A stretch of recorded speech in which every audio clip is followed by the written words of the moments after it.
अस्सलाम वालेकुम क्लास। आज हम लोग डिस्कस करेंगे पॉइंटर्स के बारे में। ठीक है, ये हमारे पास हमारी कोर्स आउटलाइन है और इसमें हम लोग जो है अरेज वाला जो है वो पूरे का पूरा क्लियर कर चुके हैं। हम लोगों ने passing arrays to the function यानी फंक्शन के थ्रू अरे को किस तरह से हम लोगों ने पास करना है ये भी हम लोगों ने स्टेप बाय स्टेप इसका पढ़ लिया है। मल्टी डायमेंशनल अरेज जिसमें ज़्यादा कॉमनली 2D थी और उसको हम लोगों ने डिस्कस कर लिया है। नेक्स्ट सर्चिंग एंड सॉर्टिंग है और मैंने आप लोगों को इनके जो है इनके कॉन्सेप्ट बता दिए हैं और इसके जो प्रोग्राम्स हैं उसको कैसे करने हैं ये भी मैं आप लोगों को इनके बारे में बता चुकी हूँ। तो जिन्होंने नहीं लिया इनके लेक्चर्स तो आप लोग जो हैं इसकी पूरी प्लेलिस्ट रेडी है, तो आप लोग वहाँ से जाके इनके लेक्चर्स जो हैं वो इजीली ले सकते हैं। अब नेक्स्ट हम लोगों ने डिस्कस करना है पॉइंटर्स के बारे में। तो पॉइंटर्स क्या हैं? बेसिकली हमारे जो भी हमारी वेरिएबल्स होते हैं या जिसके अंदर जो भी मेमोरी वगैरह के अंदर जो भी वेरिएबल्स की वैल्यू स्टोर होती हैं और वो कहाँ पे स्टोर होती हैं, मेमोरी की लोकेशन को पॉइंट आउट करने के लिए हम लोग पॉइंटर्स का यूज़ करते हैं। अब इस आउटलाइन के अंदर पॉइंटर्स के जो टॉपिक्स हम लोगों ने कवर करने हैं, पॉइंटर्स डेफिनेशंस को यानी पॉइंटर्स को हम लोगों ने डिक्लेयर किस तरह से करना है, उसको इनिशियलाइज किस तरह से करना है, ये हमारी पॉइंटर डेफिनेशन के अंदर आ जाती है। नेक्स्ट हमारे पास आता है पॉइंटर अरिथमेटिक्स यानी हमने अरिथमेटिक पॉइंटर्स का यूज़ करना। अरिथमेटिक का मतलब होता है ना कोई मैथमेटिकल कैलकुलेशंस वगैरह जो हम करते हैं, mostly subtraction, addition, multiplication, division, तो हम लोग इस पॉइंटर अरिथमेटिक के थ्रू करेंगे। नेक्स्ट हमारे पास कांस्टेंट पॉइंटर्स हैं और उसके बाद हमारे पास पॉइंटर्स एंड एरेज के बारे में है। ठीक है, तो ये हमारे पॉइंटर्स के बारे में हम लोग सिर्फ इतना ही डिस्कस करेंगे। ठीक है, तो नेक्स्ट हम लोग जो हैं अगर हम लोग ये थी हमारी लैब वाली आउटलाइन और कुछ बच्चे जो हैं वो कंफ्यूज हो रहे हैं कि यहाँ पे तो ऑब्जेक्ट ओरिएंटेड प्रोग्रामिंग लिखा हुआ है जो कि हम लोग C++ के अंदर पढ़ते हैं। नेक्स्ट अगर इसकी रेफरेंस मटेरियल को देखें तो वो भी C++ प्रोग्रामिंग से ही रिलेटेड है।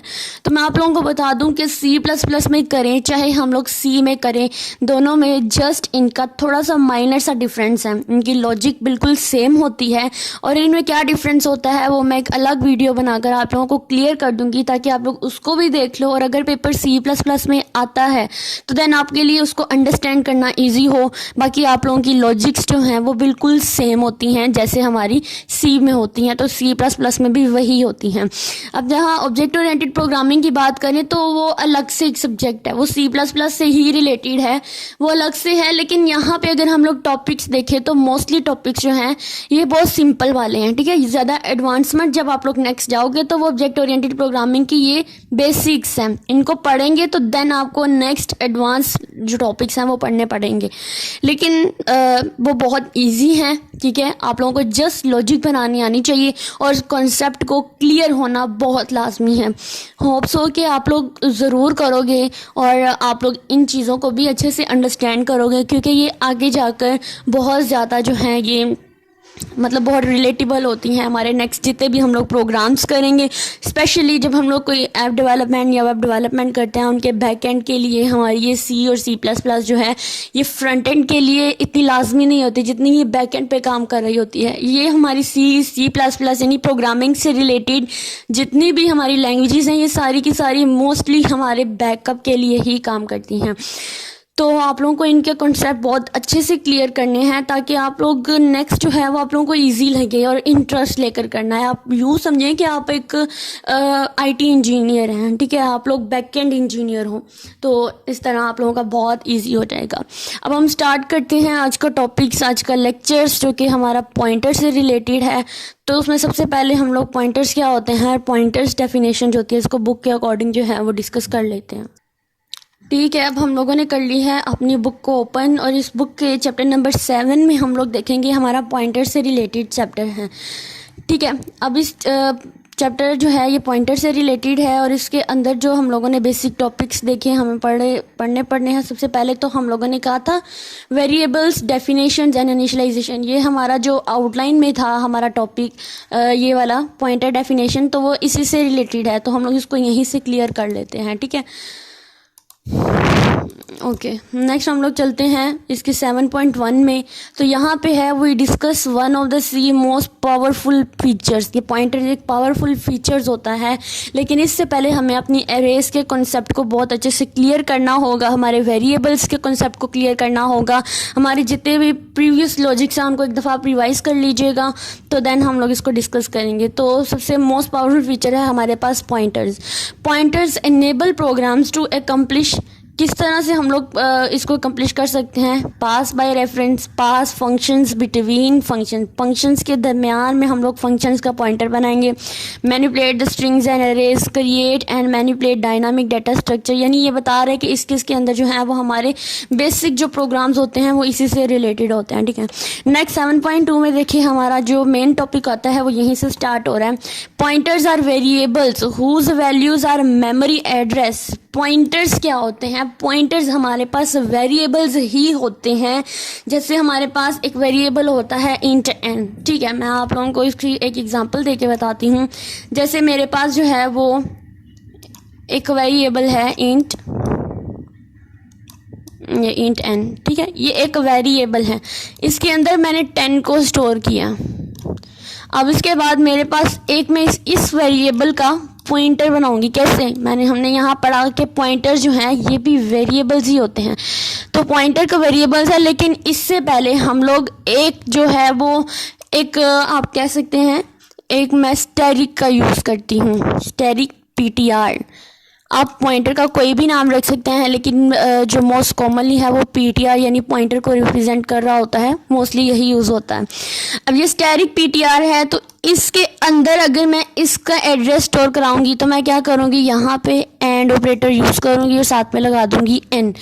अब मेरे पास क्या होगा, अगर मैं प्रिंट एफ करूंगी तो मैं कहूँगी कि मुझे, अगर मैं लिखूंगी स्टैरिक PTR, तो वो मुझे क्या करेगा कि वो इस n का जो एड्रेस है वो स्टोर करके यहाँ इसके अंदर कुछ भी जो हम लोगों के अंदर ये वैल्यू 10 जो है ये कहाँ पर सेव है, इसकी मेमोरी लोकेशन क्या है, देन मुझे वो प्रिंट करा देगा, ठीक है। मुझे वो उसका मेमोरी बता देगा कि वो यहाँ पर स्टोर है। हम इसका एक छोटा सा प्रोग्राम करते हैं जिससे आपको ज़्यादा अच्छे से अंडरस्टैंड होगा। ओके, अब हम लोग जो है वो अपने कंपाइलर के ऊपर आ गए हैं और यहाँ पे हम लोग एक पॉइंटर का प्रोग्राम जो है उसको रन करके देखते हैं। सबसे पहले मैं एक वेरिएबल बनाऊंगी n, और इसके अंदर मैं कोई भी वैल्यू, लेट्स सपोज मैं 45 है उसको स्टोर कर देती हूँ, ठीक है। अब n की मेमोरी बन गई, एक मेमोरी का बॉक्स जो है वो उसका बन गया। अब मैं जानना चाहती हूँ कि ये जो 45 है ये कहाँ पर स्टोर है। तो इसके लिए मैं एक पॉइंटर बनाऊंगी, और पॉइंटर बनाने के लिए हम क्या करते हैं, एक स्टैरिक लिखते हैं और साथ में मैं PTR लिख दूंगी, ठीक है।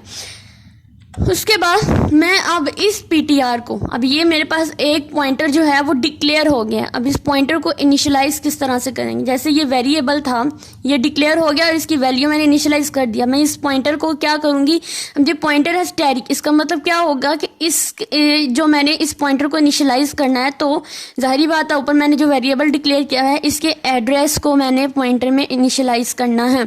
अब वो कैसे करूँगी, पॉइंटर था PTR, इक्वल लिख दूंगी मैं साथ में और यहाँ पे लिख दूंगी एंड n, ठीक है। यानी कि अब मुझे ये PTR जो था ये डिक्लेयर हुआ यहाँ पे, और यहाँ पे आके वो इनिशियलाइज कर दिया। इनिशियलाइज किसके साथ हुआ, इस वेरिएबल के एड्रेस के साथ। अब अगर मैं यहाँ पे लिखती हूँ प्रिंट एफ लिखूंगी और मैं कहूँगी मुझे शो कराओ, कुछ भी चाहे एड्रेस शो करा दो या फिर इसकी वैल्यू को शो कराओ। अब शो कराना, उसके बाद मैं लिखूंगी %d। अगर तो मैं यहाँ पे लिखती हूँ खाली PTR,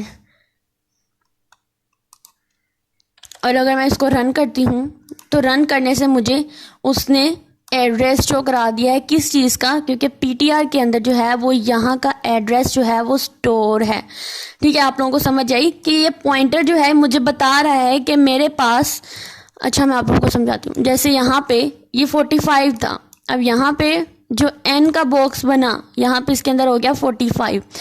अब मेरे जो पॉइंटर बनाया मैंने, अब इस पॉइंटर ने मुझे ये शो कराया है कि मेरा 45 की जो लोकेशन हमारी मेमोरी के अंदर वो कहाँ पर है, उसका एड्रेस क्या है। तो देन उसने मुझे उसका एड्रेस जो है वो प्रिंट करा कर दे दिया कि ये इसका एड्रेस है। अगर मैं यहाँ पे ptr की जगह पर कुछ और लिख देती हूँ, लेट्स सपोज मैं यहाँ पे लिख देती हूँ स्टेरिक ptr, देन इसको अगर मैं रन करती हूँ तो मुझे उसने इसकी वैल्यू शो करा कर दी, क्योंकि ये एड्रेस शो नहीं कराएगा, क्योंकि मैंने इसके साथ ये एंड ऑपरेटर वाला जो था उसको अभी बस डिक्लेयर किया था, उसको इनिशियलाइज नहीं था किया। अगर मैं यहाँ पर लिखती हूँ एंड साइन n, तब मुझे जब मैं रन करूँगी तो मुझे वो फिर भी उसका एड्रेस शो कराएगा। अब उसने क्या किया कि मुझे इसका एंड साइन n का जो है वो एड्रेस शो करा कर दे दिया, क्योंकि ये एड्रेस को, अब ये वाला ऑपरेटर जो है ये एड्रेस को रेफरेंस कर रहा होता है, जबकि ये पॉइंटर जो है इसको हम बोलते हैं डी रेफरेंस ऑपरेटर, जबकि एंड को बोलते हैं रेफरेंस। यानी ये अभी रेफरेंस नहीं कर रहा, लेकिन जब हम इसके अंदर एंड साइन को इनिशियलाइज कराते हैं तो मतलब क्या होता है कि ये अब रेफरेंस कर रहा होता है इसके एड्रेस को। ठीक है, अब मुझे उम्मीद है आप लोगों को समझ आई होगी। अगर नहीं आई तो आप लोग बैक जाएंगे, वीडियो को दोबारा से देखेंगे। तो हमारे पास क्या हो गया, फंक्शन डेफिनेशन जो है वो मोस्टली यहाँ पर होती है क्लियर। अब हम लोग बुक से इसको थोड़ा सा रिव्यू ले लेते हैं। अब देखिए यहाँ पर pointers are variables whose values are memory address, usually a variable directly contain the specific values. अब जो वेरिएबल है वो किसी ना किसी स्पेसिफिक वैल्यू पे कंटेन करती है। A pointer however contain the address of an other variable that contain a specific value. अब इस पॉइंटर का मतलब क्या होता है, इस पॉइंट को देखें, यहाँ पे इस पूरी चीज़ का मतलब क्या है। नेक्स्ट लिखा है the pointer point two that variable, तो पॉइंटर जो है वो उस वेरिएबल को जो है वो पॉइंट आउट कर रही होती है। In this sense a variable name directly reference a value and a pointer indirectly reference a value as in the following diagram. देखो यहाँ पे हमने एक वेरिएबल बनाया काउंट के नाम से और उसकी मेमोरी बना दी n7। ठीक है, जैसे हम लोगों ने वहाँ पर इसको आप कह सकते हैं कि ये n है और इसके अंदर जो बॉक्स है उसके अंदर क्या स्टोर है, इसके अंदर 45 स्टोर है, जैसे हमने प्रोग्राम किया था। अब मैंने एक पॉइंटर बनाया, अब उसने पॉइंटर का नाम लिखा काउंट ptr, तो मैंने वहाँ पे सिंपल ptr लिखा था, यानी सिंपल मैंने पॉइंटर लिखा। अब ये मैंने पॉइंटर बनाया तो इसका भी एक बॉक्स बना, इसके अंदर जो स्टैटिक था वो था, यानी कुछ भी नहीं था इसके अंदर। अब मेरे पास स्टैटिक जो था वो सारा कुछ। अब इस बॉक्स के अंदर क्या पता चल रहा है कि ये बॉक्स जो है ये इसके साथ लिंक कर रहा है, इसके साथ रेफरेंस कर रहा है। क्यों? क्योंकि इसके अंदर, इस बॉक्स के अंदर जो है वो इसका एड्रेस स्टोर है कि वो कंप्यूटर में मेमोरी के अंदर कहाँ पे स्टोर है, उसकी लोकेशन क्या है, बेसिकली मुझे ये वो बता रहा होता है। तो आपके जो प्रोग्राम्स वाले जो मोस्टली पेपर्स आते हैं पॉइंटर से रिलेटेड, तो उसमें इसी तरह कहते हैं कि वो हमें एड्रेस दे देते हैं, वो एड्रेस देते हैं, वो थोड़े ज़्यादा हिंट भी देते हैं। तो इसका हम एक पास पेपर जो है वो भी सॉल्व करेंगे लेकिन लास्ट पे।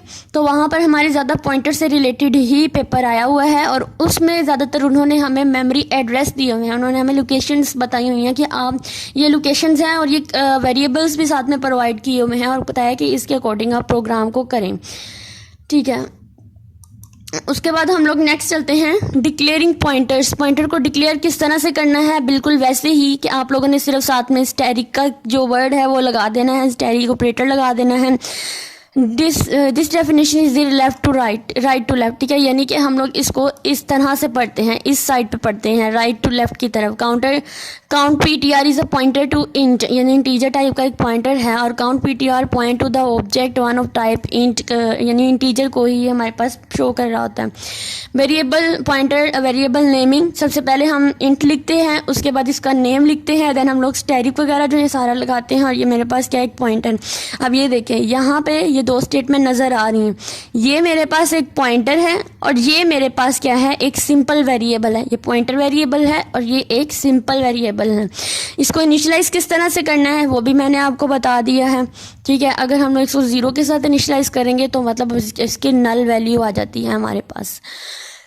ठीक है, अगर मैं ये वाला प्रोग्राम जो है सी कंपाइलर के ऊपर, अगर यहाँ 45 की जगह मैं 0 स्टोर करती हूँ और मैं जानना चाहती हूँ कि 0 की लोकेशन कहाँ पर होगी, उसको मैं रन करूँगी तो देन देखिए 0 जो है वो इस लोकेशन पे आके स्टोर हो रहा है, यानी 0 की भी कोई ना कोई लोकेशन है।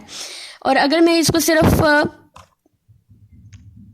इस चीज़ को अगर मैं इनिशियलाइज़ नहीं करती, जस्ट मैं n बना देती हूँ, इसको रन करती हूँ, तो देन वो भी मुझे बता रहा है कि इसकी माइनस में लोकेशन है। यानी यहाँ पे भी तो हमने सिर्फ एक मेमोरी बन गई है, लेकिन इस मेमोरी के अंदर कुछ नहीं स्टोर, और ये मेमोरी जो है वो कहाँ पर स्टोर हो रही है उसकी मुझे उसने लोकेशन जो है वो बता दी है। ठीक है, तो ये हमारे पास फंक्शंस को पॉइंटर्स की डेफिनेशन थी, और इंशाल्लाह नेक्स्ट हम लोग पॉइंटर ऑपरेटर्स पढ़ेंगे, जिसमें हमारे पास जो अरिथमेटिक ऑपरेटर्स के बारे में था, और यहाँ पर हम लोग उसको डिस्कस करेंगे। यहाँ पर जो बात करते हैं तो सिंपल वही है कि हम लोग इसको प्रिंटफ कैसे कराते हैं। ये जो एड्रेस ऑपरेटर था हमारे पास, जैसे वेरिएबल, जैसे ये 5 है तो हमने इसका भी एक पॉइंटर बनाया, और इसको हमने पॉइंटर के अंदर स्टोर कराने के लिए एड्रेस ऑपरेटर का यूज़ किया। मुझे पूरी उम्मीद है आप लोगों को इसकी समझ आ रही होगी। और ये स्टैटिक था, इसको हम डी रेफरेंसेस भी बोल सकते हैं और इनडायरेक्ट ऑपरेटर भी बोल सकते हैं। जब हम लोग एंड ऑपरेटर लगा देते हैं तो मतलब ये रेफरेंस के पॉइंट में आ जाता है। तो यहाँ पे नीचे एक प्रोग्राम गिवन है, बिल्कुल सिंपल सा। उन्होंने एक वेरिएबल लिया है 7, उसके बाद उन्होंने क्या किया है कि एक पॉइंटर बना लिया है, फिर इस पॉइंटर के अंदर इसका एड्रेस जो है वो स्टोर कर दिया है, और फिर उन्होंने डिफरेंस जो है हमें वो प्रिंटफ दी हैं कि आप इसकी डिफरेंट तरह की जो है वो लोकेशंस को फाइंड आउट करके दिखाएं। तो सबसे पहले एंड साइन एंड हम लोगों ने भी 3 तरह से ही चेक किए थे उसकी, तो आप लोग जो है ये प्रोग्राम करें और उसको रन कर कर देखें। ठीक है, आज के लिए इस वीडियो में आप लोगों के लिए इतना ही काफ़ी है। मुझे पूरी उम्मीद है आप लोगों को बहुत अच्छे से समझ आई होगी। अगर कोई क्वेश्चन है देन आप लोग मुझे कमेंट कर सकते हैं और वहाँ से पूछ सकते हैं। तो आप लोगों ने इसकी अच्छे से प्रैक्टिस कर लेनी है, और ये बहुत ही ज़्यादा सिंपल भी है और बहुत ज़्यादा इंटरेस्टेड भी है। ठीक है, ये कोई भी मुश्किल काम नहीं है। हाँ, आप लोग क्योंकि न्यू स्टार्ट कर रहे हैं थोड़ा सा मुश्किल होगा, लेकिन अगर अच्छे से अंडरस्टैंड करेंगे तो आप लोग नेक्स्ट जो आप लोग पढ़ेंगे तो आप लोग इसको ये ना सोचा करें कि हमने इसको सिर्फ इसी में पढ़ना है, बल्कि आप लोगों ने ये सोचना है कि हम लोगों ने इसको नेक्स्ट भी पढ़ना है। हमारी पूरी IT में, CS में, कंप्यूटर साइंस में हम लोगों ने सारा जो है वो इन्हीं चीज़ों के बारे में पढ़ना है। इसलिए आप लोग इसको ऐसा पढ़ा करें कि आप लोग इसको नेक्स्ट भी हमारे काम आएगा। ठीक है, अब हम लोग नेक्स्ट वीडियो में अपने जो नेक्स्ट आउटलाइन का टॉपिक था उसको हम लोग डिस्कस करेंगे, जो कि था हमारे पास पॉइंटर अरिथमेटिक्स को। ठीक है।